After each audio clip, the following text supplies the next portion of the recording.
Hi, my name is Yasmin Tarehi, and this is Gateways to Awakening, where we host one-on-one conversations with leading experts in wellness and spirituality. Today's show is about how the power of psychedelics can heal depression and anxiety.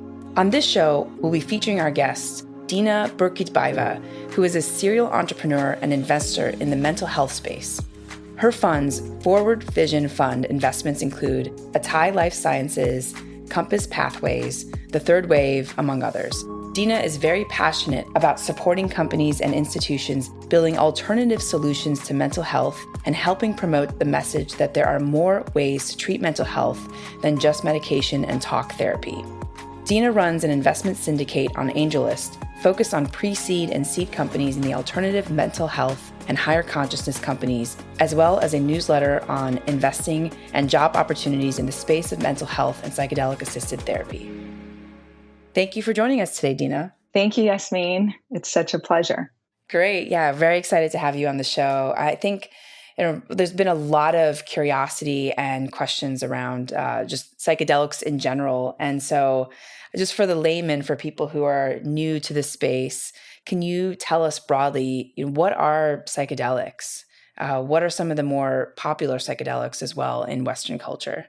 Of course. So I want to preface this by saying that I'm not a doctor or a practitioner who works with patients, nor am I a scientist. I'm an investor, as you've mentioned already, and I'm looking at alternative mental health solutions with a focus on psychedelic-assisted therapy. So I'm familiar with the subject, but cannot give any kind of medical advice. So to answer your question, psychedelics are psychoactive substances. Some are organic occurring and some are synthetically manufactured. Psychedelics have known to change the way a person perceives the world and can affect all the senses, altering the way a person's thinking, their sense of time, their emotions. These medicines, these substances have been used for centuries. It goes back in history before we have, as humans have even created drawings and writings on stones. So this is really, really a very ancient and sacred healing modality that has been used both to heal mental health, but also to acquire higher consciousness. The most common psychedelics are LSD, which is a synthetically manufactured molecule, ayahuasca, which is a brew made from various plants found in South America and primarily in Peru. Psilocybin is another one, and that is an organically occurring psychoactive ingredient in magic mushrooms. And ibogaine, which is the psychoactive ingredient in the plant named iboga. So one thing that I want to mention here is that there are other types of psychoactive substances, but are not necessarily considered psychedelics. So the four that I have mentioned before, which is LSD, ayahuasca, psilocybin, and ibogaine, are psychedelics. But there is a number of other psychoactive substances that are also being studied pretty thoroughly right now for treatment of various mental health conditions. And these are ketamine, so esketamine and R-ketamine, MDMA, and even cannabis. Cannabis is psychoactive and has been known to have some hallucinogenic and therapeutic properties as well. So just, I guess, for people to learn more about the research, I would urge them to go to maps.org/research, where they can learn more about the various studies that are happening across the different psychedelic and psychoactive molecules. Great. Thank you, Dina. That was very informative. And to just highlight the four popular psychedelics that you mentioned, can you tell us what people usually experience when they use these psychedelics? Maybe you could speak to this question at a high level, obviously, since I'm sure that there's a variety of ways that you can explain it. Sure. I think one thing to kind of point out here is that the experience is very different based on various factors. Obviously, the dose, the set and setting, one's emotional and psychological state. But another way to really think about it is if you're doing it in a more kind of recreational way, which is, kind of think like people doing LSD at Burning Man or people taking psilocybin and going on a hike with friends in nature. What I'm really focused in terms of my investments is the therapeutic work, so psychedelic assisted therapy. And this is very different from the recreational trips that I just mentioned. And the primary difference is that these journeys are inward. So, patients are blindfolded. They're in a very sort of safe, secure, temperature controlled space. And they're usually accompanied by a therapist or maybe even two. This is something that's being worked out by the FDA right now as they're working with MDMA assisted therapy clinical trials and psilocybin assisted therapy clinical trials to see sort of what is the right protocol, what is the right set and setting, and kind of the support that's needed by a therapist and maybe even a doctor. So the inward journeys, which are used for psychedelic assisted therapy, tend to have different effects on people. But I think just generally with psychedelics, in terms of sensations, people have reported hallucinations, ego dissolution, losing track and concept of time and space, this kind of divine feeling of oneness.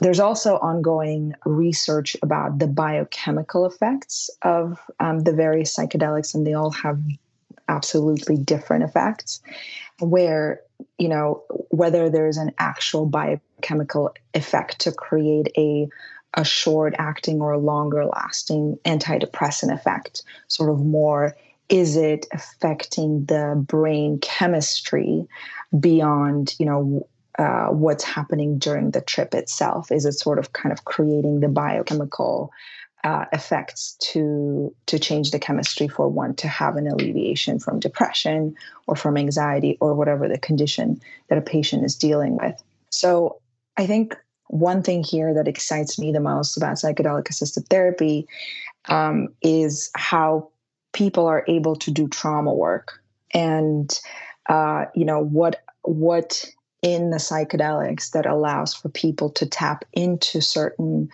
occurrences of trauma that they aren't able to do in a sober state.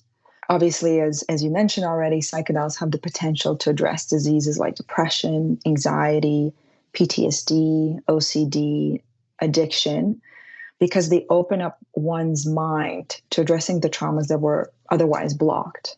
So by allowing for ego dissolution and turning off or, partially disabling parts of the prefrontal cortex for the kind of the duration of the trip, and the prefrontal cortex where all this sort of the head chatter happens, psychedelics allow the patients to feel safe enough and allows them to access trauma that has been numbed out or blocked off entirely. And so this kind of really allows people to go beyond what they're able to understand with their mind and tap into the intelligence of the body and of the subconscious. So trauma work just kind of through psychedelics have shown to be quite intense. So one thing that's really, really important is doing integration with a therapist or with a group. And integration is something that I am seeing, in the protocols that are being developed to go through the FDA is actually a really big part of psychedelic assisted therapy. And that's been amazing to see, because it's such an important part of the experience itself, but also how do you take this very kind of incredible and intense experience, but make sure that it goes beyond just that trip, but really gets integrated into the way the patient is able to perceive themselves, the world, whatever may be causing a condition that they are dealing with on a psychological and emotional level. And I'm curious if you could maybe share some stories of healing that you've heard about since you've been in this space, to speak to some of maybe the biochemical changes that have lasted for people who have suffered from some of the mental health issues that we spoke about, like PTSD or anxiety. Absolutely.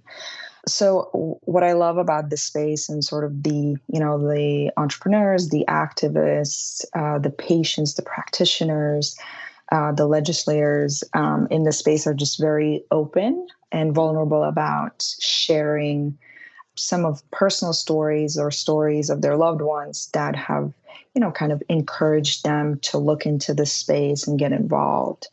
So, I've heard incredible stories, life-changing stories, anything from, a serious heroin addict, after having tried numerous traditional rehab centers and modalities, being treated by an ibogaine sitting, to someone overcoming a debilitating depression after having been on 10 different types of antidepressants, through a psilocybin-assisted therapy session, to, just countless stories that start with psychedelics changed my life, or I wouldn't be here right now if it wasn't for psychedelics. So there's definitely kind of a very large number of believers in these modalities. But one thing to kind of note is that the science is still early. And, this is kind of a mission of mine, is to help support entrepreneurs and scientists and activists and practitioners in this space to be able to take that cause further, right? For these modalities to become available to everyone. And this is why they have to go through the rigorous clinical trials and be approved by the FDA so they can be covered by insurance and they can be available to the larger audience. And for that, kind of there's a lot of work that is being done and still needs to be done. But the stories that exist are truly inspiring. Do you have any stats or maybe data that shows how psychedelics have healed people? I know that there's been many stories. I mean, I myself have many friends who have shared the similar sentiments post psychedelics, but I'm just curious. Is there any research that really proves this on a maybe global scale or more of a macro scale? So there's definitely some statistics. I think I would kind of shy away from maybe kind of saying something on the podcast now, just because it's not entirely conclusive, because all of these therapies are still either, even preclinical trials, or with MDMA and psilocybin, they're, in the later stages of the clinical trials with the FDA. But I think the consensus in the space is that everybody's just waiting for the data to be able to speak to it. If people are interested, and I would encourage you to, is to go to the MAPS website and read kind of what the reports on the ongoing trials are. I hope, sorry, that's not more of like this is 80% or 20%, but that's just kind of the reality. We need more data. Yeah, that's fair. That's a very fair point. And I think that for sure it's still early right now with, having access to psychedelics. And I'm sure that the fact that it's mostly illegal right now, or it's entirely illegal, makes it difficult to, to capture the data. So, Dina, can you tell me why you decided to invest in the companies that you've invested in? I know you look at hundreds, maybe thousands of companies in the mental health and psychedelic space, but I'm curious, can you tell us about what qualifications you had to determine which companies you wanted to invest in and why? Absolutely. The reason is because, I want to support and help advance treatments in mental health. I specifically wanted to look at alternative treatments. And what I mean by that is outside of just psychiatry and prescription medication, and talk therapy. And, I kind of did a very thorough deep dive into what are the other modalities that, exist in the space. And, the categories of that include, the gut brain and the hormone brain interactions, as well as neurofeedback and other neurotech devices, as well as sort of more of the alternative and holistic approaches. And psychedelics, which has been the primary focus over the last 2 years, has really stood out as kind of a combination of strong safety and efficacy evidence. Obviously, as we mentioned, still not fully proven because they have not come through the FDA, but strong indications that these are both safe and efficacious, and also for it to be sort of the right time with the mental health epidemic looming, but also certain things that are happening in the legislation surrounding psychedelics in the past, primarily 2-3 years, has been very encouraging. So just a few things to mention. In March of 2018, the FDA approved the esketamine nasal spray for treatment-resistant depression. The FDA also granted breakthrough therapy designation for psilocybin therapy for major depressive disorder to USONA Institute, and did the same for psilocybin therapy for treatment-resistant depression to Compass Pathways in October of 2018. And obviously, MAPS got the breakthrough therapy designation for MDMA for PTSD in August of 2017, right? So all of these kind of factors together has really highlighted psychedelic-assisted therapy as being in the forefront of these alternative treatments, which could have, a huge effect on millions and millions of people's lives. In terms of the teams, I think what was very important to me as an investor are some of the sort of the more traditional things that you look in a team, which is, the team itself, both kind of on the business side, but also on the scientific side, their understanding and their depth of knowledge when it comes to these compounds and their ability to take these molecules and perform the clinical trials to take them through the FDA, defensibility, sort of the more traditional things that you look for as an investor. But also one thing that was added in the equation is how invested are the teams, the founding teams and the rest of the team to kind of the success of this because they truly care about the mission rather than saying, hi, this is a really hot industry. It has a huge addressable market, and we could make a quick buck on it. And I think the space right now, having become so, I think, attractive, has both people who genuinely care and people who are seeing it as kind of this new, exciting space to be in. So that's definitely a very strong filter. Right. Yeah. Great. And thank you for sharing your reflections.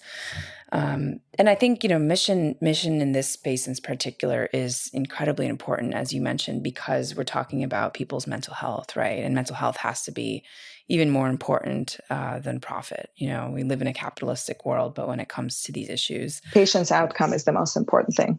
Absolutely. Absolutely. Wonderful. Dina, can you tell me why you think that this subject is important? Why did you gravitate towards this field? Absolutely. I think I touched on it a little bit, but, mental health is an epidemic. We don't have to sort of, go through why that's the case.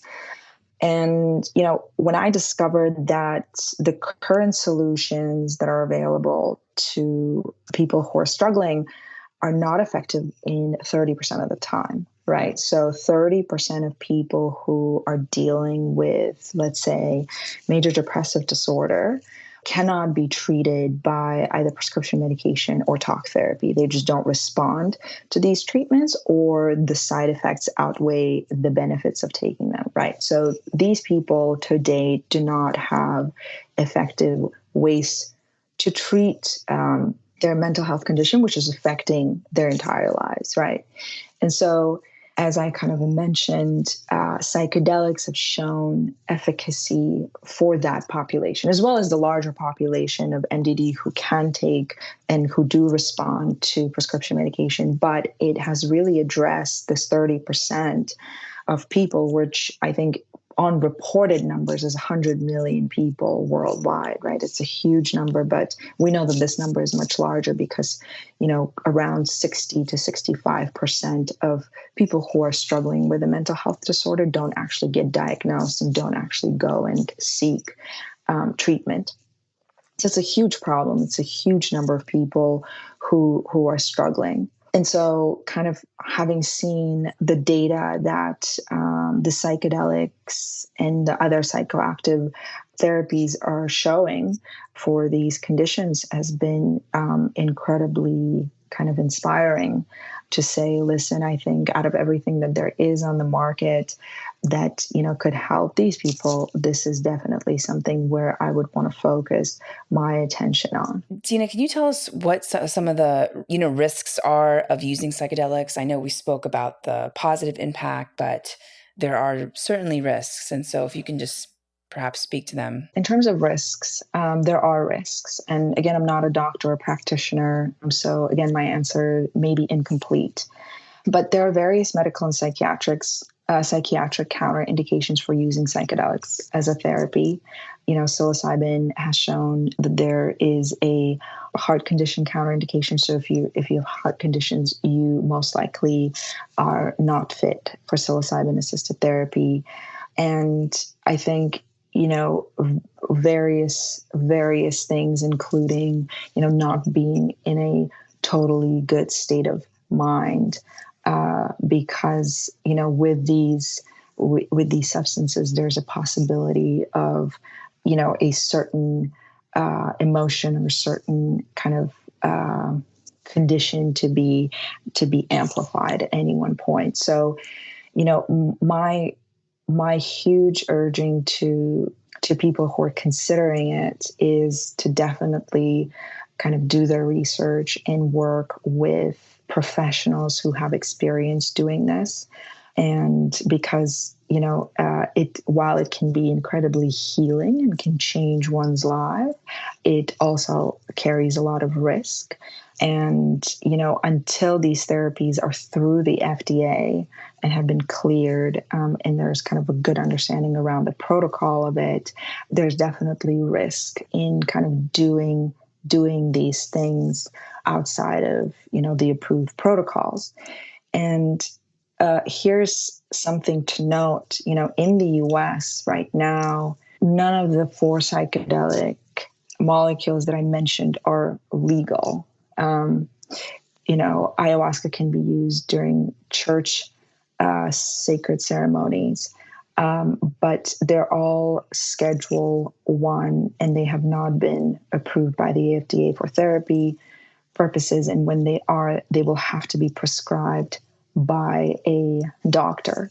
So as of right now, it's only esketamine that has been approved for treatment-resistant depression. And that is the only sort of legal treatment that one can get right now in the US. So kind of having said that, there's kind of psychiatric medical risks that one should be aware of, but also the legal risks that are associated by, with taking a Schedule 1 substance. Great. Thank you, Dina. And so for people that want to try out esketamine, where can they find that? There are a ton of actually ketamine clinics or mental health clinics that provide ketamine therapy or ketamine-assisted therapy. And I'll just briefly discuss the difference between the two. So ketamine therapy includes just the intake, the administration of the ketamine. So that can be done through an IV or intramuscular shot, or a lozenge. Those are usually kind of the three most popular ones. So, one would go into a clinic, get a prescription, get approved for it after having done a medical and a psychiatric diagnostics with a doctor. And they would just take the kind of the ketamine and go through the experience. Versus ketamine assisted therapy includes ketamine, the administration of the ketamine, but also working with a therapist on sort of, kind of setting the intention of what the patient would like to work on during the experience, but also doing a lot of integration work after and in between the actual administration of the ketamine. And so in terms of ketamine administration, ketamine assisted therapy, there are around 250 different clinics across the US that are offering this type of therapy. And, they're kind of present in any large or kind of larger city.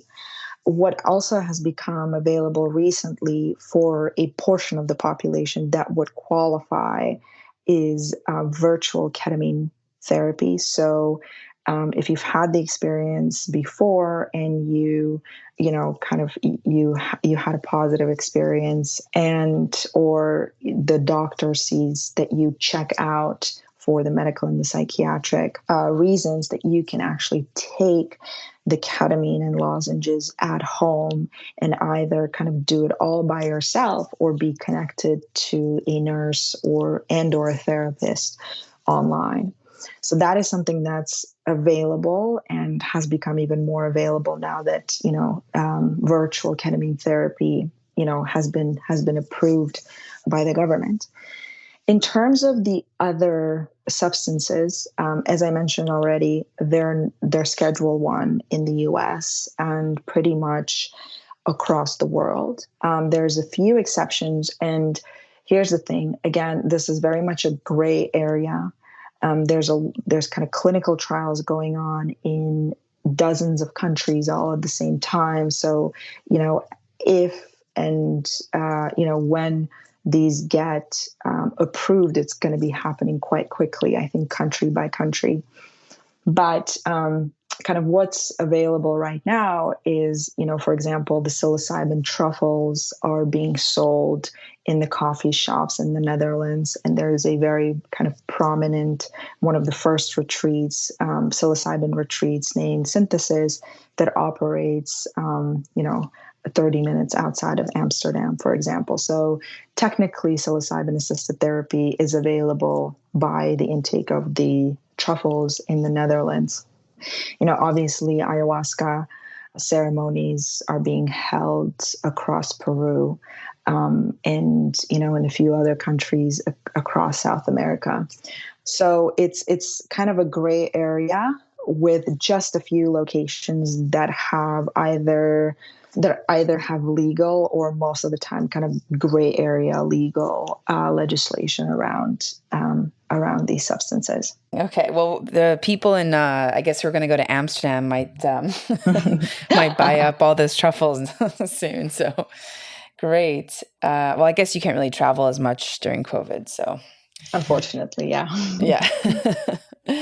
What sort of things have surprised you in this journey, Dina? I think it's really how passionate people are about these kind of therapies, these modalities. And I would say that it's definitely the profile of a person that has surprised me. And by profile of a person, I would say that it's all types of people that are attracted to supporting and making these therapies available. So I wouldn't say that it's just one type of person that believes in this cause and wants to make it happen. It's literally of all ages, of all ethnic and demographic and socioeconomic backgrounds. And, whenever there are events or conferences or just the people that you meet in the space, it's literally everybody across the board, which, makes me believe that, there's real incredible potential in making this available in a safe way. Great. Yeah. And Dina, what books or resources can you recommend to our audience to read or check out if people want to learn more, want to do their own due diligence? I know you mentioned MAPS earlier. Is there any others or any other books that you found particularly useful in this journey? Yeah, I think there's a ton of amazing books, but I think for someone who's just trying to learn, I don't like overwhelming people. I would say what's written really well and is very accessible is Michael Pollan's book, How to Change Your Mind. I think that's a great kind of entry point into understanding the history and the potential of these medicines. Okay, great. Yeah, I actually saw Michael Pollan speak in San Francisco and got a book signed by him. So it's an that's amazing. book. Was that at Manny's? It was at Manny's, yeah. Oh my God, I was there as well. So what do you want to tell our listeners about health and wellness and mental health? Like, what's sort of your main takeaway? Yes, I think one thing that I'm really passionate about and the message that I want to bring to the world is that there are many different modalities to help treat mental health and also achieve mental wellness, right? So sort of, if you're not in a good place, get you to the steady state and then also help you achieve real kind of wholesomeness and well-being. And there are a ton of modalities, and this is why I'm so thankful to the work that you're doing with the podcast, is trying to educate people about that. Because I think what I've seen a lot in the mental health space is a lot of people just, are very discouraged and give up after they've tried, 5-7 different medications and have been going to talk therapy for years and just aren't able to really kind of move the needle for themselves. And, based on kind of having spoken to hundreds and hundreds of people who have gone through their journeys with mental health is that they've had to try a bunch of different things. Some of them did not work.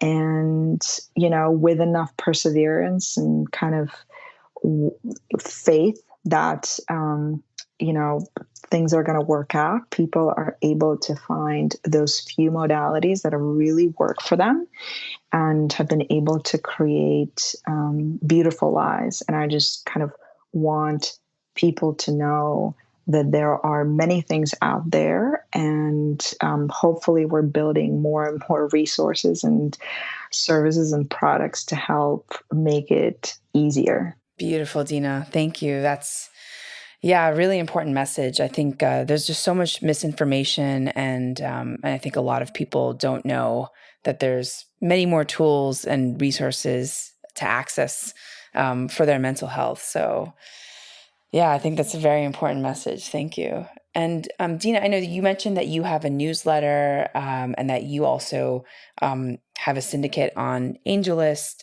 Can you share the website of the places that you can kind of point folks to so that they can find you if they want to get in touch or learn more about your work? Absolutely. Yes. So I can give you those links. Please find them in the bio for the episode. But just briefly, besides the fund, I also have launched a Angelist syndicates where, we're bringing investment opportunities for alternative mental health companies. And the initial focus is very much psychedelic assisted therapy that allows people to put in much smaller checks, sort of in the few thousands, to be able to participate in the pre-seed and seed companies. I pretty much see all the deal flow, and we're very fortunate to have a few really, really good companies that we're syndicating. And the other thing that I do is I run a newsletter that is focused on psychedelics investment and business, where every other month I basically summarize what's been happening in the space of psychedelics on the business side and what the available investment opportunities are. One, I'm syndicating, but also the larger list that you may want to participate in, and also various job and consulting opportunities. I kind of see myself as a bridge between, sort of the business world that wants to learn, wants to invest, and wants to get involved in the space. And having been sort of learning as much as I can about it for the last few years, I'm always happy to see more people entering the space and kind of helping maybe more of the business folks to find their way into the space. Amazing. Well, thank you so much for sharing your time, your resources, and also I found this conversation to be very educational, and I think for most people who are just getting started or even have experimented with psychedelics, I think that there is, again, such a black hole of information on where to go next and how to integrate and what it even all means. So I'm just really grateful that you're able to come on the show and